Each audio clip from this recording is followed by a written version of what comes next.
Comandante, adesso nei giorni dell'alluvione, quanti gli interventi effettuati da voi Vigili del Fuoco?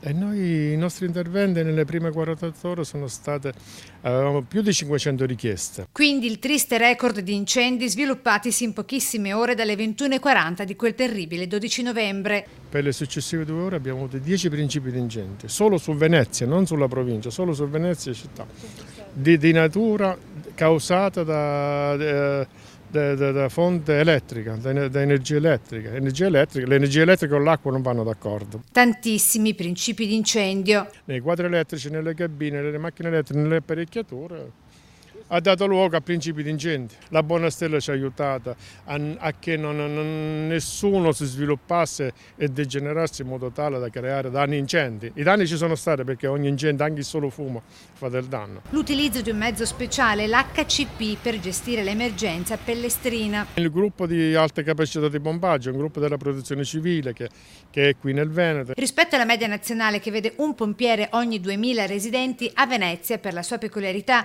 i pompieri sono 100, vale a dire uno ogni 600 abitanti circa, ma per il comandante ne servirebbero molti di più. Il personale che lavora sull'acqua, lavora a Venezia, è personale altamente specializzato, personale che non può contare sui mezzi di cui si può disporre sulla terraferma. Mi riferisco alle autogru, autoscale, piattaforme aeree.